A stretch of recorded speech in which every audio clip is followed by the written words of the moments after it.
تاخیر کا مطلب یہ آخر وقت میں سحری کی جائے.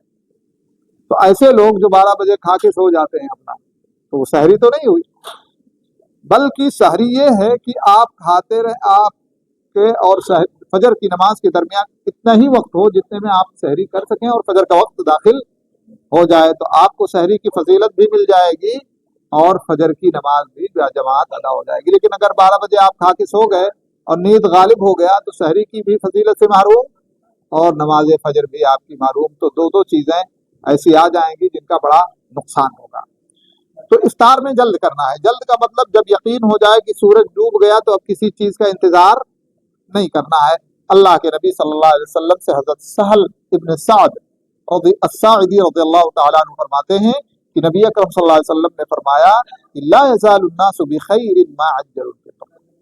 رواه البخاری، صحیح بخاری صحیح مسلم کی روایت ہے کہ لوگ اس وقت تک خیر میں رہیں گے، بھلائی میں رہیں گے جب تک افطار کو جلد کریں گے. یعنی سورج ڈوبتے ہی. جلد کا مطلب یہ نہیں کہ سورج نہ ڈوبے پہلے ہی سورج خیر میں ہوں گے. اب یہ خیر کون سا ہے؟ جو بھی خیر ہو سکتا ہے، ظاہری اور باطنی، سارا کا سارا خیر اس کے اندر ہے. کیونکہ ایک بندے کے لیے سنت کی پیروی ہی سب سے بڑا خیر ہے. اور یہاں ہم اگر وقت پہ ہی افطار کر لیتے ہیں تو یہ جو ہے اللہ کے نبی صلی اللہ علیہ وسلم کی سنت پر عمل ہوگا اور اس کے بعد اللہ رب العالمین اپنی رحمتوں سے ہمیں خیر سے نوازے گا.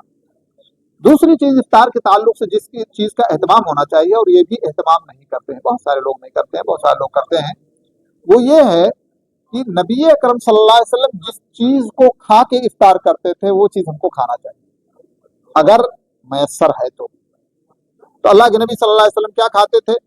اللہ کے نبی صلی اللہ علیہ وسلم اگر میسر ہوتا تھا تو تازہ کھجور، جس کو رطب بولتے ہیں، تازہ کھجور سے افطار کرتے تھے.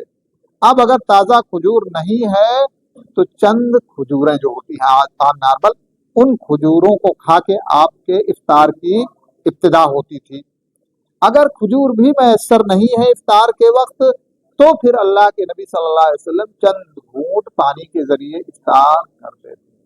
تو یہ ترتیب ہے، پہلے تازہ کھجور جس کو ہم رطب بولتے ہیں، ورنہ نارمل کھجور جس کو ہم عام طور پہ کھجور کہتے ہیں کسی بھی قسم کی ہو، اور یہ دونوں نہیں میسر ہیں تو پانی کے ذریعے.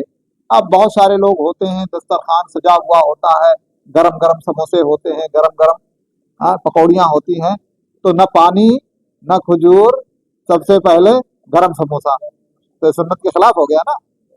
کھائیے بعد میں کھائیے گا، لیکن پہلے اگر کھجور ہے دسترخوان پہ یا تازہ کھجور ہے دسترخوان پہ تو اس سے اپنے روزے کو افطار کیجیے اور اس کے بعد سموسا کھائیے، پکوڑے کھائیے، جو بھی ہے میسر کھائیے. یہ ترتیب ہونی چاہیے کیونکہ ہمارے ذہن و دماغ میں ہونا چاہیے کہ نبی نے کس طرح سے افطار کیا ہے.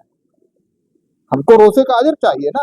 تو جب ہم اہتمام کریں گے اس چیز کا تو اس پر بھی ہمارا اجر بڑھے گا. روزے کا سحری کا اہتمام کریں گے تو اس پر بھی ہمارا اجر بڑھے گا اور اللہ رب العالمین کی رحمت ہوگی کہ ہماری زندگی میں ظاہر اور باطن دونوں اعتبار سے اللہ رب العالمین برکت نازل فرمائے گا.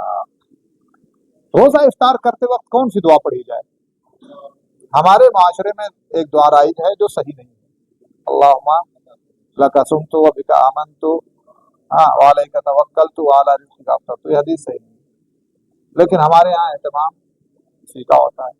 غلط احادیث ایسی لوگوں نے پکڑ رکھی ہیں، اگر حدیث صحیح نہیں ہے تو اس کے مطابق عمل بھی صحیح نہیں ہوگا، اور اس کے مطابق عمل صحیح نہیں ہوگا تو پھر ثواب تو نہیں ملے گا. تو اس لیے اس بات کا اہتمام کرنا چاہیے صحیح کیا ثابت ہے. تو افطار کے وقت دعا بھی مستحب ہے، اور افطار کے وقت ایک خاص دعا ہے جب افطار کی جائے وہ اکثر لوگ نہیں جانتے، اور جو صحیح حدیث سے ثابت نہیں ہے وہ اکثر لوگ جانتے ہیں. عکس ہے، جو صحیح ہے وہ کیا ہے؟ وہ ہے ذهب الظمأ وابتلت العروق وثبت الاجر انشاءاللہ تعالی. یہ صحیح دعا ہے. وقت بسم اللہ پڑھیں، بسم اللہ، پھر ذهب الظمأ وابتلت العروق وثبت الاجر انشاءاللہ تعالی، کہ پیاس ختم ہو جائے.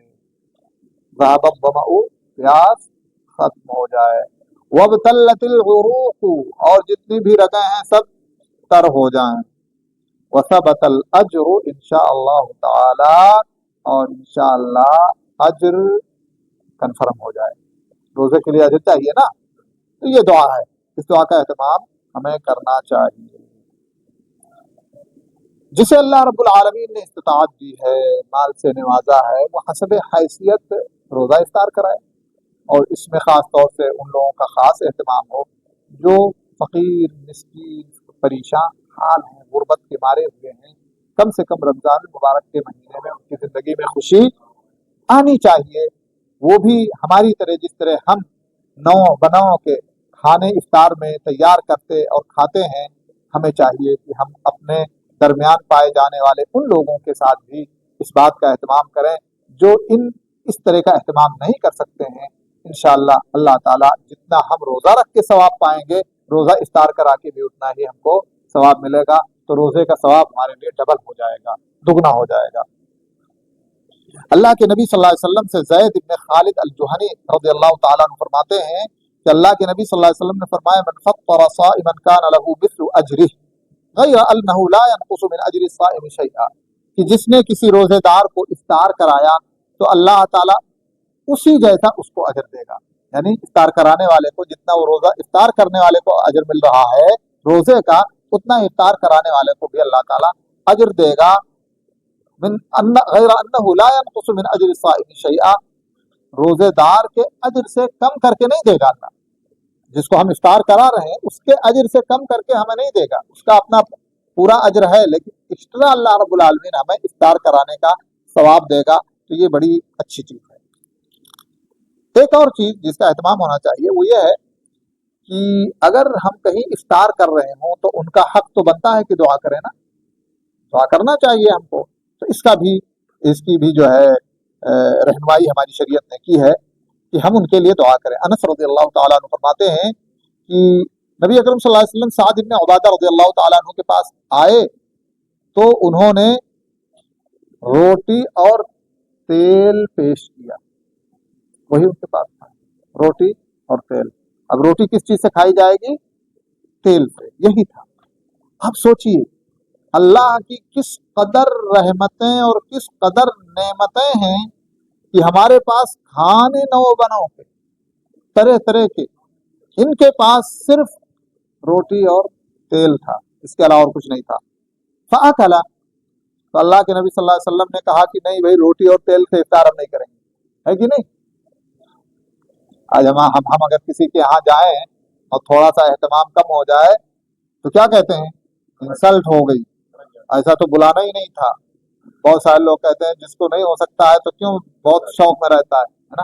اللہ کے نبی صلی اللہ علیہ وسلم کے سامنے روٹی اور تیل پیش کیا گیا, اللہ کے نبی صلی اللہ علیہ وسلم نے اس کو تناول فرمایا. ثم قال النبی صلی اللہ علیہ وسلم, اس کے بعد اللہ کے نبی صلی اللہ علیہ وسلم نے فرمایا, افطر عندكم الصائمون واكل طعامكم الابرار وصلت عليكم الملائکہ. کیا فرمایا کہ ایسے ہی تمہارے پاس روزے دار افطار کرتے رہیں اور نیک لوگ تمہارا کھانا کھاتے رہیں. ایک متقی آدمی کے گھر اگر کوئی متقی آدمی کھانا کھا لے تو اس کے لیے عید ہوتی ہے.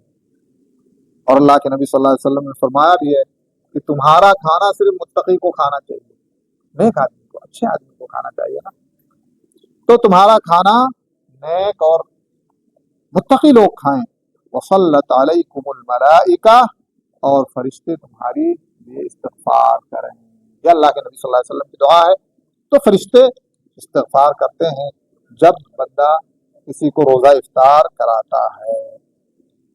یہ تو ظاہری چیزیں ہیں. روزے کے تعلق سے دیکھیں, دو قسم کا روزہ ہوتا ہے.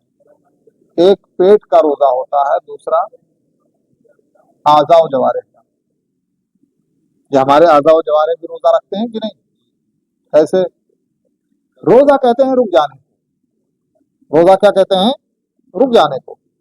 تو ہمارے اعضاء و جوارح, چاہے وہ زبان ہو, چاہے وہ نظر ہو, چاہے وہ کان ہو, چاہے وہ ہاتھ ہو, چاہے وہ پیر ہو, ان تمام چیزوں کو اللہ کی معصیت میں استعمال کرنے سے روکنا بھی روزہ ہے, اعضاء و جوارح کا روزہ ہے.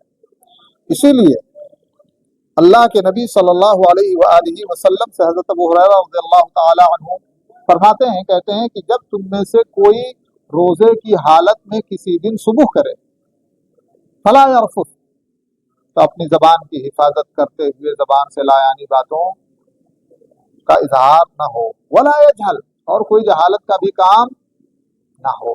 فإن امرؤ شاتمه أو قاتله فليقل، اب اگر سامنے والا سبب بن رہا ہے کہ ہم اپنی زبان سے اس کو لایانی باتیں کہیں یا ہم اپنی زبان سے اس کو برا بھلا کہیں، تو ایسی صورت میں اسے یہ کہتے ہوئے اس سے دوری بنا لینی چاہیے کہ بھائی میں روزے سے ہوں، میرا روزہ ڈسٹرب مت کیجئے، آپ اپنی راہ لیجئے، اس طرح کہہ کے اپنے آپ کو بچا لینا چاہیے، نہ کہ اس کے ساتھ میں باقاعدہ اخذ و رد ہونا چاہیے اور اس کے ساتھ میں تو میں اور جس طرح کی چیزیں ہوتی ہیں۔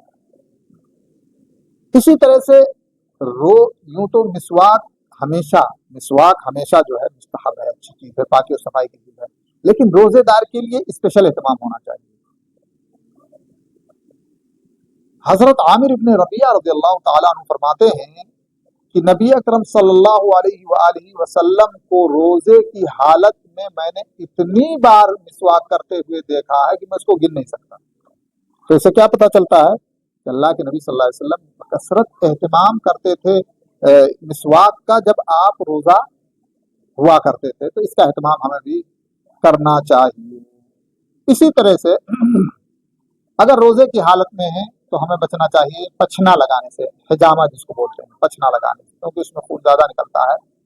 تو یہاں علماء کا اختلاف ہے، لیکن اولا اور افضل ہے کہ بچا جائے اور پچھنا وغیرہ نہ لگایا جائے اور اپنے آپ کو جو ہے اس سے دور رکھا جائے۔ یہ وہ چیزیں ہیں جو آدمی کر کے اپنے اجر اور ثواب کو بڑھا سکتا ہے اور اپنے روزے کے اندر ایسے ہی حسن اور جمال پیدا کر سکتا ہے، جیسے انسان ایک گھر بناتا ہے تو اس میں جو اس کے کمالیات ہوتے ہیں، چھوٹی چھوٹی چیزیں ہوتی ہیں جن کے نہ ہونے سے گھر سونا سونا رہتا ہے، اسی طرح سے یہ چھوٹی چھوٹی چیزیں نظر آتی ہیں لیکن ان کا اجر بہت بڑا ہے اور اس سے روزے کے ثواب میں اضافہ اور روزے کے حسن و جمال میں اضافہ ہو جاتا ہے۔ کچھ چیزیں ایسی ہیں ہمارے معاشرے میں جن میں انسان حرج محسوس کرتا ہے، حالانکہ شریعت میں اس کی اجازت ہے۔ انہی چیزوں میں سے ایک یہ ہے کہ انسان کو واجب غسل کی ضرورت ہے اور فجر کی اذان ہو گئی تو انسان پریشان ہو جاتا ہے، میں نے غسل تو کیا نہیں، اب میرا روزہ کیسے ہوگا؟ تو یہ دراصل جہالت کی بنیاد ہے اس پر۔ اگر فجر کا وقت داخل ہو گیا یعنی سحری کا وقت ختم ہو گیا اور آپ غسل نہیں کر سکے ہیں تو بعد میں غسل کریں، اس سے روزے پر کوئی فرق نہیں پڑے گا، اس لیے کہ روزے کی اسٹارٹنگ کے لیے یہ جنابت سے طہارت فرض نہیں ہے، جنابت سے طہارت فرض ہے نماز کے لیے۔ تو اس لیے اگر فجر کی اذان ہو گئی ہے تو فجر کی اذان کے بعد بھی ہم نہا اور دھو سکتے ہیں، ایسا کوئی مسئلہ نہیں ہے۔ حضرت عائشہ اور ام سلمہ رضی اللہ تعالی عنہما کہتی ہیں کہ اللہ کے نبی صلی اللہ علیہ وسلم جماع کی وجہ سے جنابت کی حالت میں صبح کیا کرتے تھے، یعنی صبح ہو جاتی تھی، فجر کا وقت داخل ہو جاتا تھا فی رمضان میں، تو ایسی صورت میں جو ہے اللہ کے نبی صلی اللہ علیہ وسلم روزہ رکھتے تھے۔ ایسا نہیں تھا کہ غسل نہیں کر سکے تو اب ایسی صورت میں کیا کریں گے، روزہ چلا گیا، لیکن بہت سارے لوگ نہیں جانتے ہیں تو وہ پریشان ہو جاتے ہیں، تو ایسا کوئی مسئلہ نہیں ہے۔ سحری کا وقت ختم ہو گیا، آپ جنوبی ہیں تو آپ کا روزہ اسٹارٹ ہو گیا، کوئی مسئلہ نہیں، لیکن چونکہ آپ کو نماز پڑھنی ہے تو نماز کے لیے آپ کو طہارت ضروری اور لازم ہے۔ اسی طرح سے کچھ لوگ حرج محسوس کرتے ہیں بہت ساری ایسی جگہوں پر جہاں گرمی ہے، شدت کی گرمی ہے، روزہ شدید ہے، تو نہانے میں حرج محسوس کرتے ہیں۔ کس وجہ سے؟ روزے کی وجہ سے، یا کہیں تالاب ہے نا، دریا ہے، تو آدمی جو ہے ادھر وہاں جا کر کے ڈبکی لگائے ہوئے کچھ ٹھنڈک حاصل کرے، تو اس میں کوئی حرج کی بات نہیں ہے، بلکہ یہ جائز اور درست ہے ٹھنڈک حاصل کرنے کے لیے، اس کی وجہ سے روزے کوئی اثر نہیں پڑتا ہے۔ کہتے ہیں اللہ کی بات اصحاب نبی صلی اللہ علیہ وسلم سے مروی ہے، وہ کہتے ہیں کہ میں نے رسول اکرم صلی اللہ علیہ وسلم کو آج نامی مقام پر دیکھا کہ آپ اپنے سر پہ پانی ڈال رہے تھے گرمی کی وجہ سے، روزے کی حالت میں پانی، وہ صائم من العطش، پیاس کی شدت کی وجہ سے سر پہ پانی ڈال رہے تھے تاکہ کچھ جو ہے پیاس کی شدت کم ہو۔ او من الحر یا گرمی کی شدت کی وجہ سے، تو نہایا بھی جا سکتا ہے اور تیراکی بھی کی جا سکتی ہے دریا وغیرہ میں، بشرطے کہ امن و امان ہو، منہ میں پانی اندر نہ جائے، پیٹ میں نہ پہنچے۔ اسی طرح سے سر میں تیل لگانا یا مہندی وغیرہ دن میں لگانا ہے نا، یہ بھی جائز اور درست ہے، اس سے روزے پر کوئی اثر پڑتا نہیں ہے۔ اور ابھی ایک دن پہلے کچھ سوال آیا تھا کہ وہ عورت جو حمل سے ہے کیا اس کے لیے مہندی لگانا جائز ہے کہ نہیں، تو اس کا مطلب یہ ہے ہمارے معاشرے میں یہ ہے کہ مہندی حمل والی عورت نہیں لگا سکتی، تو اس لیے جو ہے یہ ساری چیزیں جاننا ضروری ہے۔ کسی بھی وقت روزے کی حالت میں ہو یا حمل کی حالت میں ہو یا جنابت کی حالت میں ہو یا کسی بھی حالت میں ہو، مہندی لگانے کا کوئی اس میں وہ نہیں ہے، مہندی لگا سکتی ہے کبھی بھی۔ تو ایسے ہی روزے دار بھی اپنے سر میں تیل لگا سکتا ہے، مہندی لگانے کی ضرورت ہے اگر کہیں تو مہندی لگا سکتی ہے عورت، ٹھیک ہے۔ اسی طرح سے شادی شدہ اور مرد جو ہے روزے کی حالت میں اپنی بیوی سے بوس و کنار بھی ہو سکتا ہے، یعنی اس میں کوئی حرج کی بات نہیں ہے۔ اسی لیے روزے دار کے لیے صرف جماع حرام ہے، باقی اپنی بیوی کے ساتھ بیٹھنا، بوس و کنار ہونا، یہ سب جائز ہیں، اس شرط کے ساتھ کہ بندے کو اپنے اوپر کنٹرول ہو، کہیں ایسا نہ ہو کہ یہ ابتدا بن جائے جماع کی تو پھر وہ بہت بڑے گناہ میں مبتلا ہو جائے گا اور اس کے اوپر بہت بڑا جرمانہ بھی عائد ہو جائے گا۔ عمر بن خطاب رضی اللہ تعالیٰ عنہ فرماتے ہیں، کہتے ہیں کہ حششت یوما فقبلت وانا صائم، یعنی اپنی بیوی کی محبت میں کہتے ہیں ایک کیفیت میری یہ ہوئی اور روزے کی حالت میں نے اپنی بیوی کو بوسہ دے دیا، اپنی بیوی کو بوسہ دے دیا روزے کی حالت میں۔ فقال رسول اللہ صلی اللہ علیہ وسلم ارأیت لو تمضمضت بماء وانت صائم، کیا خیال ہے تمہارا کہ تم روزے کی حالت میں کلا کرو، تو کلا کرنے سے روزہ ٹوٹ جاتا ہے؟ نہیں۔ تو اب اللہ کے نبی صلی اللہ علیہ وسلم نے ایک مثال دی کہ جو ہے جیسے بیوی سے کا بوسہ دینا ایسا ہی ہے جیسے آپ نے پانی سے کلا کیا، تو پانی سے کلا کرنے سے روزہ ٹوٹتا نہیں ہے، اگر اندر جائے گا تو ٹوٹے گا۔ اسی طرح سے بوسہ دینے سے تو روزہ نہیں ٹوٹتا، لیکن اگر یہ بوسہ جماع کی طرف لے کے جائے گا تو روزہ برباد ہو جائے گا۔ تو اس طرح سے جو ہے، اسی طرح سے آنکھ میں سرما لگانا یا آنکھ میں دوا ڈالنا، اس کا کیا حکم ہے؟ تو ایسی صورت میں اس سے بھی روزے پر کوئی فرق نہیں پڑتا ہے، اس لیے کہ آنکھ جو ہے سے کوئی چیز پیٹ میں پہنچانے کا راستہ نہیں ہے، تو اس سے روزہ نہیں ٹوٹے گا۔ ہاں، عورتوں کے لیے خاص طور سے یا جو لوگ مطعم وغیرہ میں رہتے ہیں کھانے وغیرہ، تو کھانا چکھنا، تو کھانا چکھنے سے بھی روزہ، لیکن چکھنے کا مطلب یہ نہیں ہے کہ منہ میں جو چکھنے کے لیے ڈالا اس کو حلق کے نیچے اتار لیں، بل چکھنے کا مطلب یہ ہے کہ زبان پہ رکھا اس کے بعد تھوک دیا۔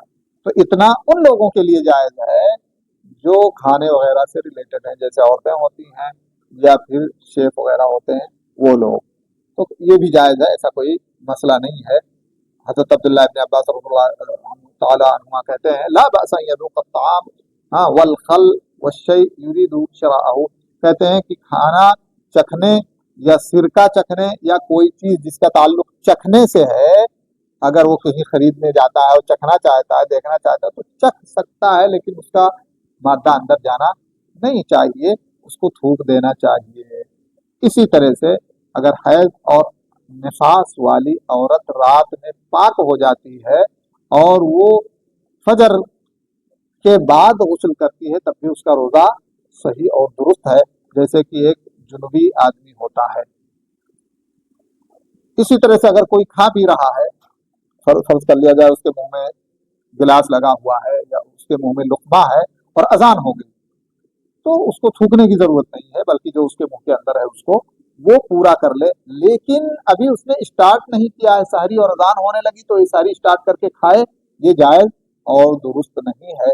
تو یہ چند مسائل تھے جو بظاہر تو دیکھنے میں چھوٹے لگتے ہیں، لیکن ان کا ہمارے روزے کے اجر اور ثواب سے بڑا گہرا ربط ہے، اور اللہ رب العالمین اپنی رحمت اپنے فضل سے ان اعمال کی برکت سے ہمارے روزے کے اجر کو بڑھا دیتا ہے، اس لیے ہمیں ان کا اہتمام کرنا چاہیے اور اپنی نیت اس تعلق سے خالص کرتے ہوئے ہاں ان اعمال کو اپنی زندگی میں لانا چاہیے. اللہ رب العالمین سے دعا ہے کہ اللہ رب العالمین ہمیں روزے کے احکام اور اس کے آداب کا بھرپور خیال رکھنے کی ہمیں توفیق عطا فرماتے ہوئے ہمیں زیادہ سے زیادہ اجر اور ثواب سے نوازتے ہوئے اپنی رحمت، اپنا فضل اور اپنی رضا عطا فرمائے. آمین. وهذا صلی اللہ علیہ نبینا محمد وعلی آلہ وصحبہ اجمعین.